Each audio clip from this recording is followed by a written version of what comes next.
이번 시간에는 2016년 7월 23일 시행되었던 제38회 국제무역사 제2교시 무역계약의 문제를 같이 풀어보도록 하겠습니다. 자, 먼저 1번 인코텀스에 대한 문제네요. 올바른 것을 모두 기재한 것을 골라봐야 되는데, A번 인코텀스는 매도인과 매수인의 운송계약 체결 의무, 보험계약 체결 의무를 규정하고 있지만 운송 보험계약 체결하의 권리 의무를 다루고 있지는 않다 되는데, 이건 맞습니다.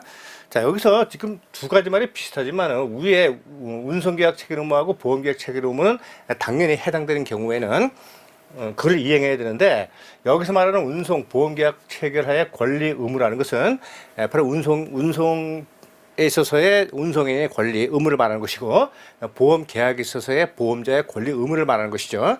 따라서 인코텀스에서는 매매 당사자의 운송계약을 체결할 의무가 있으면 운송계약 체결하면 되는 것이고, 보험계약을 체결하면 체결 의무를 다하면 되는 것이지, 그 계약서 안에서의 자기가 어떤 권리를 행사한다든지 그런 것을 다루고 있지 않다. 이게 맞습니다.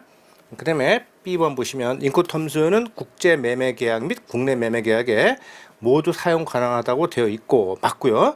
그 다음에 매도인과 매도인이 수출 수입 통관할 경우에는 해당되는 경우에 한해서 적용된다고 명시하고 있다. 그렇죠? 어떤 경우에는 이런 경우에 매도인이 수입 통관해야 되고, 이런 경우에는 매수인이 뭐 수입 통관해야 되고, 이런 것이 그 각각의 규정에 별도로 적용되어 있죠. 그 다음에 C번 보시면 FOB, CFR, CIPQ 측에서 인도 지점으로 과거에는 선측의 난간을 통과한 것으로 되어 있지만은 현행 인코텀스 2010에서는 난간을 통과한 것만 갖고는 안 되고 반드시 본선의 갑판상에 물품을 적재해야지만이 물품의 인도를 다한 것으로 간주하고 있죠. 그러니까 맞습니다. 그 다음에 D번 보시면 자, 선박내로 물품을 반입 인도해야 하는 FOB, CFR, CIF 조건 전부 다 온보드 조건이죠. 온보드 갑판 적재 조건이니까 물품을 본선 내로 반입 인도해야 되겠어요. 하지만 최근 복합 운송 조건이 널리 활용되어서 바로 운송인 인도 조건인 FAS, CPT, CIP 조건으로 변경하는 것이 바람직하다 되어 있는데, 이 부분이 틀렸네, 그죠? 자, 운송인 인도 조건은 세 개예요, 세 개. FCA, 그 다음에 CIP, CPT 이렇게 되어 있죠. 저게 FAS는 선측 인도 조건이죠. 선측 인도 조건. 그래서 틀렸네요. FCA 조건 같은 경우는 매수인은 수출지에서 매수인이 지정 운송인에게 물품 인도한 때, 그 다음에 CIP하고 CPT는 마찬가지로 수출지에서 운송인에게 물품을 인도하는 것은 맞지만은 FCA 같은 경우는 매수인이 지정한 운송인에게 되어 있지만 CIP, CPT는 매도인이 지정한 운송인에게 물품을 인도한 때 서로 달라요. 하지만 운송인에게 인도하는 것은 똑같습니다. 그래서 D번 FAS를 FCA로 바꿔야 되겠습니다. 틀렸네요. 자, 그 다음에 2번 인코텀스는 매매 계약에 따른 소유권의 이전, 계약이 맞도록 권리구제 또는 의무매제 사유 등을 다루고 있지 않다. 2번 같은 경우는 아주 굉장히 빈번하게 출제가 돼요. 그래서 인코텀스 2010의 내용을 이제 게시를 하면서 인코텀스 2010에서는 여기 있는 것처럼 소유권의 이전, 그 다음에 계약 위반에 따른 여러 가지 사항을 다루고 있다. 이런 식으로 해가지고 제시가 되니까 조심하셔야 되겠어요. 일단 여기서는 지금 D를 뺀 나머지 A, B, C, E가 다 맞는 상황이 되겠습니다. 자, 다음에 계속해서 인코텀스의 문제가 되겠는데 C 조건이네요. 다음 것은 모두 기재한 것을 골라봐라 이렇게 되어 있는데, 자, CFR, CIF 조건에서 매도인은 통상적인 조건으로 운송계약을 체결하고 어쩌고저쩌고 쭉 되어 있는데, 뒤에 가보니까 뭐가 되냐면 통상 정기선사의 운임에는 양육비가 포함되지 않는다 되는데, 이건 틀렸어요. 정기운임 같은 경우에는 그 운임 속에 도착함까지의 운임 속에 바로 양육비용, 양화 또는 양육비용이 포함되어 있어요. 그러니까 통상 정기선사의 운임에 양육비가 포함되지 않는다는 조항은 틀렸습니다. 포함된다. 그래서 A번 틀렸고, 그 다음에 B번 CIF 조건에서 매도인은 보험계약 체결할 때 ICC, FPA, IC 조건으로 하고 송장 금액이 110% 한다. 이거 맞네요. 이건 틀렸고, 이거 맞고, 그 다음에 CFR, CIP 조건은 내수운송 규칙이지만 CPT, CIP는 복합운송 방식이다. 이것도 맞네요. 그다음에 D번 보시면 자, FOB 조건과 비교할 때 CIF 조건의 위험의 분기점이 본선에 적재된 때라는 점, 요거 맞고요. 그다음에 선적항을 약정한다는 점에서는 동일하지만 요건 틀렸네. 왜냐하면 FOB 조건 같은 경우에는 매도인의 비용의 분기점이 선적항에서 본선의 물품을 적재한 때잖아요, 그죠? 그러나 CIF 조건 같은 경우에는 매도인의 비용의 부담 조건이 이쪽에 목적항까지란 말이에요, 그죠? 그러니까 지금 선적항을 약정한다는 점에서는 동일하지만이 아니고 바로 도착항 또는 뭐 목적항 되겠죠? 그래서 FOB 조건에서는 선적항을 지정하지만 매도인이 그러니까 FOB의 이런 규칙주에는 선적항이 나타나지만 CIF 같은 경우에는 바로 이 뒤에 나오는 항구가 목적항이 되어야 된다 하는 점이 다르다. 그래서 틀렸네요. 틀렸고 그 다음에 2번 보시면 자 CPT, CIP 규칙에서 매도인은 물품이 목적지에 도착한 때에 그의 인도물을 이해한 것을 본다 되는데 조금 전에 설명드렸어요. CIP하고 자 CPT는 저쪽에 목적지에 물품을 갖다 놓았을 때 그때 인도의 의무를 다하는 것이 아니고 그때 비용의 의무를 다하는 것이고 인도의 의무를 다한 것은 조금 전에 우리 1번에 설명드린 것처럼 수출지 즉 선적지에서 매도인이 지정하는 운송인에게 인도한 때 그때 바로 인도의 의무를 다한 것으로 본다라고 규정을 해놓고 있죠. 그래서 정답은 AD가 잘못됐네요. 2번 되겠습니다. 다음 3번. 자, 다음은 비엔나 협약 CISG에 대한 설명이다. 잘못된 것을 모두 기재한 것을 골라봐라. 이렇게 되어 있는데 자, 그럼 A번 보시면 비엔나 협약은 양 당사자 영업소득 소득 모두 취약한 경우 양 당사자가 협약의 적용을 배제하려 합의한 경우에도 가용법 적용돼. 이거 틀렸어요. 자, 양 당사자가 전부 다 취약인 경우 그랬을 경우에는 본 협약을 적용한다고 합의하지 않아도 자동으로 적용이 되는데 양 당사자가 최악국임에도 불구하고 이 협약에 적용을 안 하겠다라고 계약서에 명시한 경우 그랬을 경우에는 당사자 자치 우선의 원칙에 의해서 바로 그러한 그 협약의 적용이 배제가 되는 것이죠. 그러니까 합의한 경우에는 가용법으로 적용되지 않는다. 그다음에 B번 비엔나 협약의 적용이 배제된 품목에는 선박 항공기 및 관련 부품 등이 있고 용역이 주된 거래의 대상인 경우에도 적용이 배제된다. 자, 선박 항공기 그다음에 용역 이런 것은 비엔나 협약의 적용이 배제가 되는 물품인 건 맞아요. 왜냐하면 이런 선박 항공기 같은 경우에는 이거 매매 거래를 할 경우에 이것을 반드시 어떤 등기 우리나라의 그 등기소라든지 이런 정부의 그 등록상이라든지 허가상이라든지 그런 거를 거쳐야 되기 때문에 바로 자유로운 상거래 매매가 제한을 받는다. 그래서 CISG 협약의 적용에 배제가 되는 것이고 그다음에 용역은 뭐예요? 서비스잖아요, 그죠? 무형제는 거래 대상이 아니죠. 자, 그런데 선박이나 항공기를 수리하거나 또는 그것을 보완하기 위해서 거래되는 부품은 뭐 자유롭게 상거래가 이루어지게 되니까 뭐 등기를 하거나 그런 법적인 조건을 구비하거나 그런 것이 아니잖아요. 그러니까 관련 부품은 자유죠. 그러니까 관련 부품은 해당 사항이 없기 때문에 B번은 틀렸네요. 다시 말해서 관련 부품은 비엔나 협약에 적용이 된다. 이렇게 이해를 하셔야 되겠어요. 자, 그다음에 C번 비엔나 협약은 인코텀스 2010과 마찬가지로 국가 간 거래뿐만 아니라 국내 거래에 적용된다. 아닙니다. 자, 인코텀스는 국내와 국제 거래가 다 적용이 되지만은 비엔나 협약은 안 그렇죠. 왜냐하면 비엔나 협약은 영업소가 상이한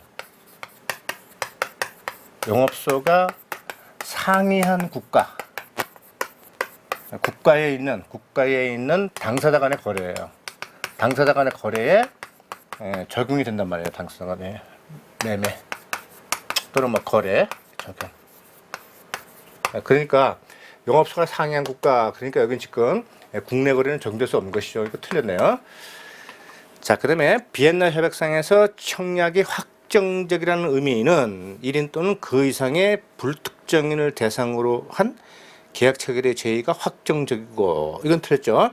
제의가 확정적이기 위해서는 불특정인이 아니고 특정인을 대상으로 한 확정적이게 되고, 그 다음에 물품과 수량, 가격, 결제 조건 등에 대한 제의가 포함되어 있는 경우다. 근데 이것도 틀렸네요.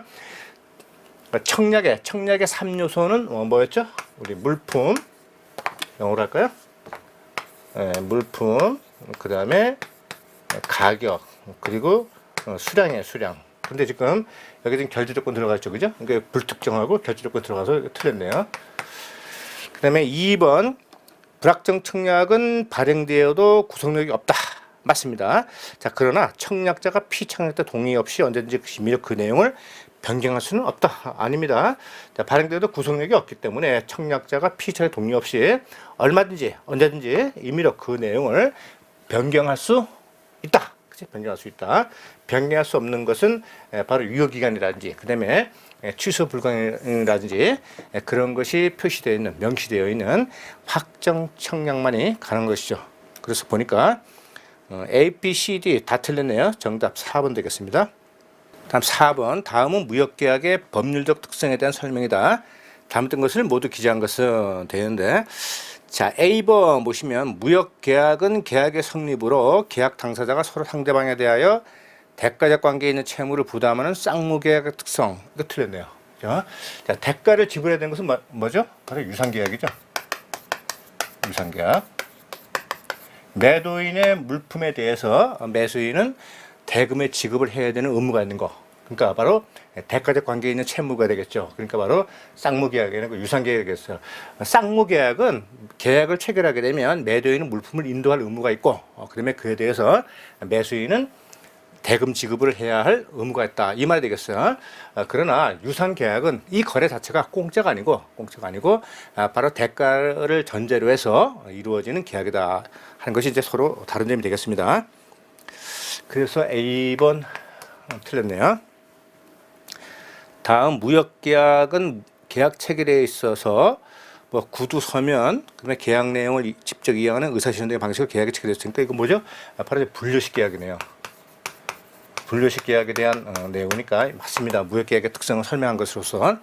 그 다음에 C번 무역계약은 대가적 관계에 급부가는 계약이라는 점에서 유상계약, 방금 설명드렸고요. 그런 특징이 있고, 그 다음에 바로 이것은 상호간의 경제적 가치가 있는 어떤 것 제공한 행위겠고, 이것이 상호 대가적 의미가 있어야 된다. 그러니까 유상계약을 좀 설명하고 있네요. 맞고요. 또 맞고. 그 다음에 D번, 자, 무역계약은 당사자의 합의에 성립되는 낙선계약의 특성을 갖고 있으며 맞고, 따라서 계약이 유효하게 성립하기 위해서 계약 당사자의 합의 또는 동의 외에 계약서의 작성이 필요하다 되어 있는데, 자, 낙선계약은 계약 당사자의 합의 또는 동의가 있으면 그걸로 유효한 거예요. 반드시 계약서의 작성을 전제로 하지 않는다.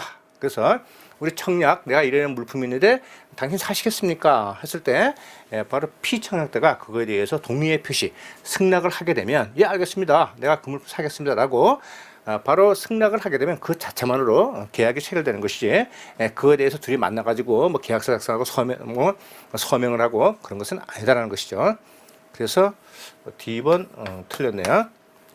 다음, 무역계약은 계약 당사자들이 거래 대상 목적물의 이행에 대한 합의를 하는 것이기 때문에 계약 체결 시에 거래 목적물이 존재해야 한다. 특징을 가지고 있다 되는데, 요건 좀 틀렸어요. 그죠? 왜냐하면은 그 무역계약은 낙선계약의 특징을 갖고 있기 때문에 바로 상대방의 청약에 대하여 승낙의 의지를 표하면 그것으로서 계약이 성립된다고 말씀을 드렸는데, 왜 거래 목적물의 존재를 전제로 하지 않냐면은 어떤 매수인이 매도인에게 청약을 할 때 이러이러한 물품을 만들어 주세요라고 청약한 경우에, 그런 매도인이 그런 물품은 없지만은 그런 물품을 만들 기술력이라든지 그런 뭐 장소라든지 그런 거 다 갖고 있단 말이죠. 그래서 예, 만들어 줄 수 있습니다 해서 매수인의 청약에 매도인이 승낙을 하게 되면, 현재 거래 목적물은 없지만은 그렇게 승낙과 청약을 통해서 계약서를 작성하고 그 다음에 바로 물품을 제작하면 되니까 지금 당장 거래 목적물이 꼭 있어야 될 필요 없는 것이죠. 그래서 정답은 AD가 잘못됐네요. 그래서 2번 되겠습니다. 다음 5번. 다음은 무역계약의 법적 성격 및 관련된 사례에 대한 설명이다. 자, 올바른 것을 골라봐라 되어 있는데, 자, 무역거래에서는 선지급, 후지급 혹은 일부 선지급 및 일부 후지급을 약정하는 경우도 있으므로 동시이행의 항변권을 행사할 수 있는 경우가 많다 되어 있어요. 자, 우리 학생들은 동시이행의 항변권이 뭐지 할 거예요, 그죠? 뭐 우리 학생뿐만 아니라 일반인들도 이런 법률적 계약적 용어를 아는 경우는 거의 없겠죠, 그죠? 그래서 아주 친절하게도 보니까 4번에 설명을 딱 해놨어요. 동시이행 항변권은 블라블라블라 해가지고 상대방에 먼저 이행을 청구하는 경우에 상대방이 갖는 권리다 이렇게 되어 있어요, 그죠? 그래서 혹시 이제 이것을 모를까봐 이렇게 친절하게 해놨는데, 자, 동시이행의 항변권은 뭐냐면은 지금 물품을 인도하잖아요. 물품을 인도하면 그거에 대해서 대금의 지급이 있어야 되겠죠. 그러니까 이 대금 지급하는 사람이 야, 너 나한테 물품도 안 줬으면서 왜 돈부터 달라고 해? 라든가, 또는 물품을 인도하는 사람이, 즉 매도인이 야, 너 나한테 돈도 안 주면서 벌써 나보고 물품부터 인도하라 그러냐? 그거 못해. 이렇게 해가지고 네가 뭘 해야지만이 내가 해준다고 요구할 수 있는 권리, 그것이 바로 동시이행의 항변권이 되겠어요. 자, 근데 국제무역 계약 같은 경우는 우리가 국내 거래와 같이 바로 어떤 상점에 가서 물품을 사는 게 아니잖아요. 없는 물품을 만드는 경우도 있고, 그 다음에 또 물품의 운송거리가 길고, 그렇기 때문에 바로 대금을 주고 물품하고 맞바꿀 수도 없잖아요, 그죠? 그래서 일단 먼저 선지급, 후지급, 뭐 물품을 받기 전에 먼저 돈을 지급하고, 그 다음에 대금을 받기 전에 또 물품을 뭐 인도하고 뭐 이런 것들이 굉장히 다양하게 존재하죠, 그죠? 그래서 꼭 이렇게 동시이행의 항변권을 주장해서 물품과 그 다음에 대금을 서로 맡기 원하는 이런 거래가 일어나는 경우는 거의 없잖아요, 그죠? 그러니까 동시이행의 항변권 행사하는 경우가 많다가 아니고 거의 없다, 거의 없다. 이게 맞는 표현이 되겠어요. 자, 그 다음에 계약에서 중거법으로 CISG를 선택한 경우에 수출자의 영업소 소재지가 동협약의 체약국이 아닌 경우에는 전혀 적용될 수 없으므로 반드시 특정 국가의 법률을 선택해야 돼요. 이 부분 틀렸네요. 전혀 적용될 수 없으므로, 그게 아니죠. 합의. 서로 적용하기로 합의하면 적용된다. 그 다음에 세 번째, 쌍방 간의 오간 이메일 전화 내용 등은 반드시 서면화되어 교환되어 무역계약이 성립된다. 아닙니다. 이메일이라든지 전화라든지 이렇게 청약이나 승낙을 할 때 바로 형식에 대해서 구애를 받지 않죠. 그래서 상대방이 청약을 할 때는 이메일로 되고 전화로 해도 구두로 해도 아무 상관없어요. 반드시 그것을 꼭 서면화해가지고 할 필요는 없다. 그러니까 이것은 바로 무역 계약에 있어서의 분류식 계약의 특성을 이야기하고 있죠. 그러니까 정답은 자동으로 4번 되겠네요. 4번. 이 5번을 출제한 출제위원은 참 재미있는 분이에요, 그죠? 동시에 항변권을 모르니까 여기다가 다 정의를 딱 설명해놓고 이걸 또 정답으로 딱 제시하고 있단 말이에요, 그지? 재미있는 분입니다. 자, 그 다음에 6번, 다음 중 무역 계약과 관련한 규범들에 대한 설명 중 잘못된 것은, 자, 1번 무역거래에서 분쟁이 발생했을 경우 당사자들 간의 약정보다 국제 규칙이 우선적으로 적용된다. 이건 틀렸어요. 자, 지금 우리 뭐 CISG라든지, 그 다음에 UCP라든지, 그 다음에 뭐 기타 우리 뭐 URC라든지 취심에 관한 통일규칙, 이런 건 다 뭐죠? 다 임의규칙이에요, 임의규칙.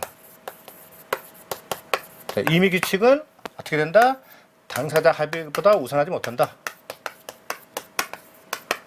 당사자 합의, 바로 사적 가치 우선입니다. 우선. 그래서 이런 임의규칙의 내용을 변형하거나, 그 다음에 아예 적용을 배제하거나, 그런 것들을 계약서에 작성했다고 해서 계약에 뭐 위반 사항이 된다든지, 그 계약이 법적으로 하자가 있다든지, 그런 건 전혀 아니죠. 자, 그래서 지금 당사자 약정보다 국제규칙이 후차적으로 우선적으로 적용되는 것이 아니고 당사자 합의가 먼저 우선 적용된다, 이렇게 고쳐야 되겠고요. 자, 그런데 이 앞에 강행법, 한 국가의 강행법보다 우선할 수는 없다. 그렇죠. 어떤 매매 당사자의 그 계약이 불법적인 거라든지 어떤 불법적인 목적물을 갖고 있다든지 그러면 안 되겠죠, 그죠? 그래서 당사자 합의는 임의규칙에는 우선하지만 강행법보다 우선할 수는 없다. 그러니까 우리나라의 뭐 형사법이라든지 이런 걸 말하겠죠. 그런 것을 우선할 수는 없다. 그래서 이렇게 정답이 바로 틀린 정답이 탁 1번에 나오면 얼마나 좋겠어요. 그죠? 다음 거를 풀어야 되는 별도의 시간 낭비가 필요 없잖아요. 그런데 아쉽게도 뭐 정답이 3번, 4번 있어가지고 시간을 이제 많이 소비하는 경우가 거의 대부분이죠.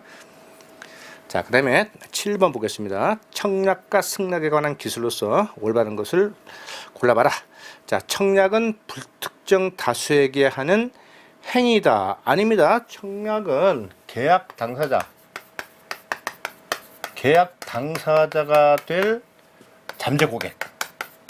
특정한 이렇게 특정한 잠재 고객에게 보내는 거래 제한 행위가 되겠어요. 자, 그 다음에 B번 청약은 그 제시된 내용과 매매조건의 당사자가 구속되는 것은 아니다. 이것은 아니죠. 확정 청약의 경우에는 청약을 하게 되면 청약을 하고 그 상대방이 승낙을 하면 그 실린 내용 그대로 계약을 이행해야 되기 때문에 바로 당사자가 구속되는 것이죠.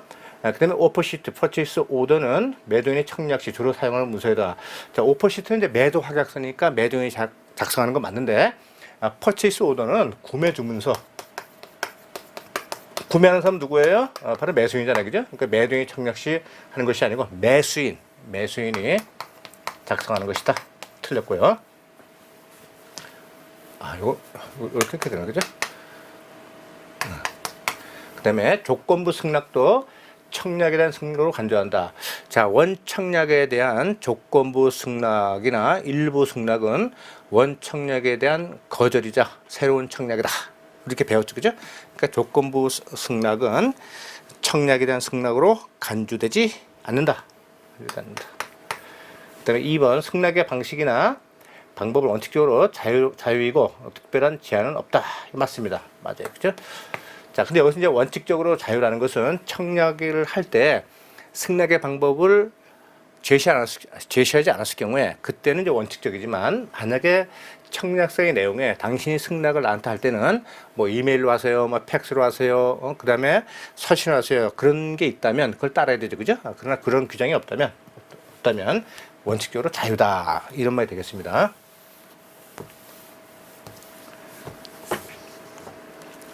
정답 4번 되겠네요. 홀로 2번만이 정답이네요. 다음 8번. 다음은 무역계약의 성립을 위한 청약과 승낙에 대한 설명이다. 자, 잘못된 것을 골라봐라 되어 있어요.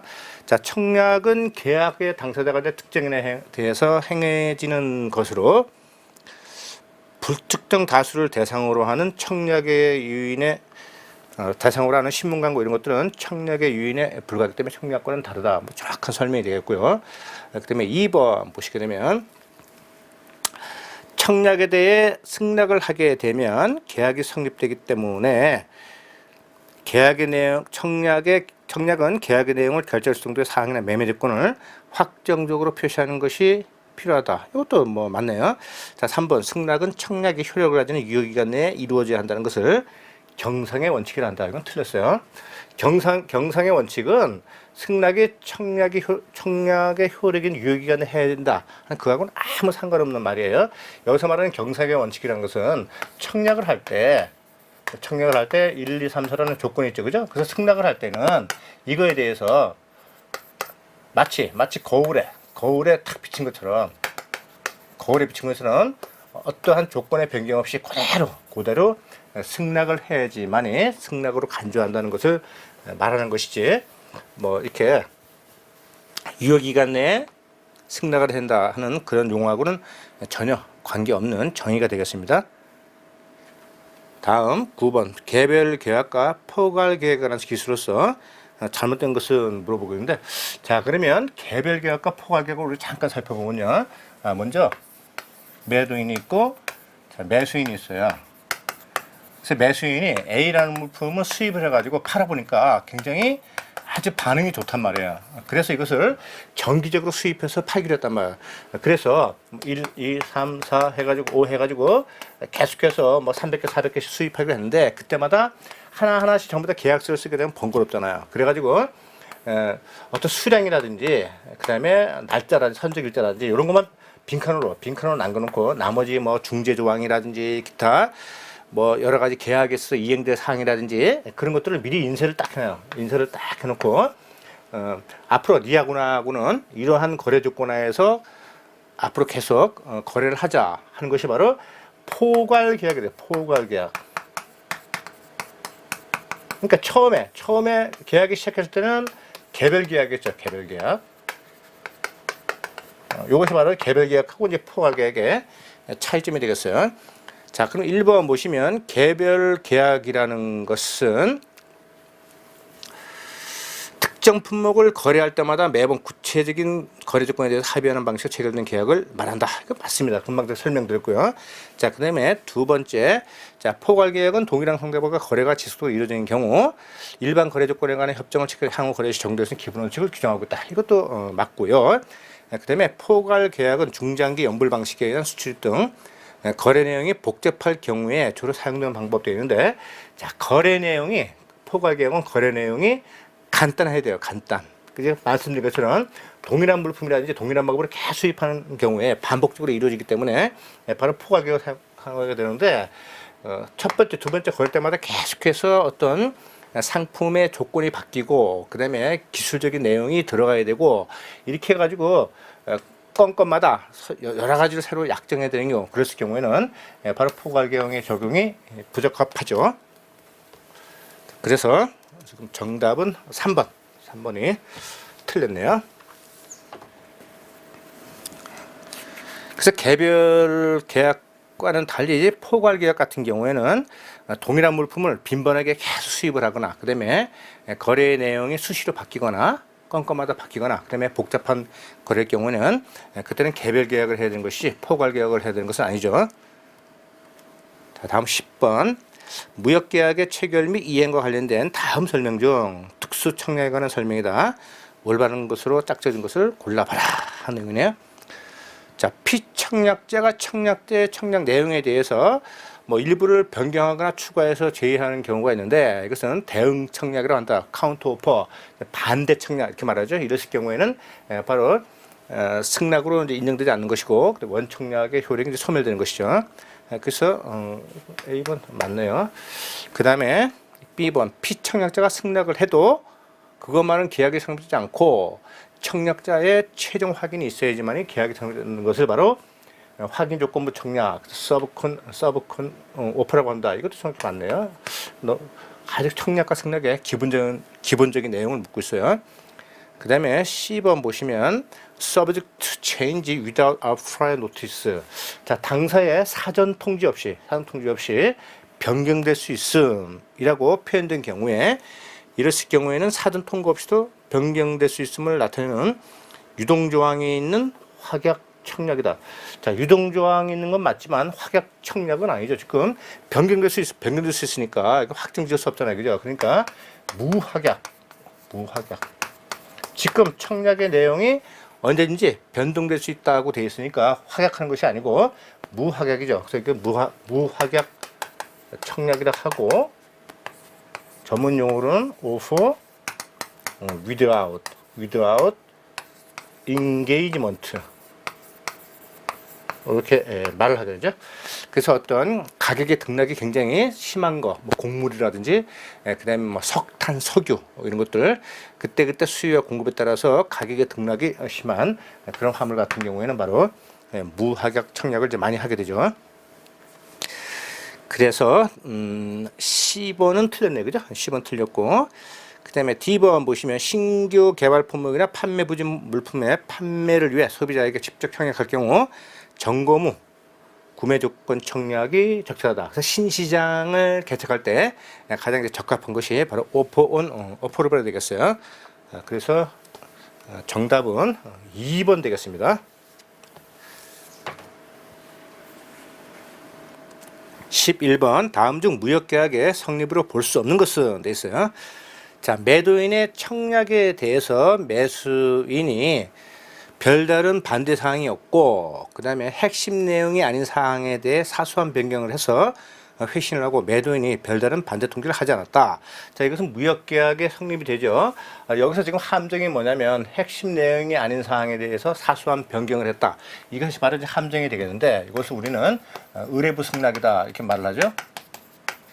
의뢰부 승낙이라는 것은 청약의 본질적인 내용을 훼손하지 않고 그냥 사소한 사항을 조회하거나 또는 덧붙여서 승낙하는 것, 그것이 바로 의뢰부 승낙이 되었고, 이것은 청약의 본질적인 내용을 훼손하지 않기 때문에 승낙으로 간주가 되는 것이죠.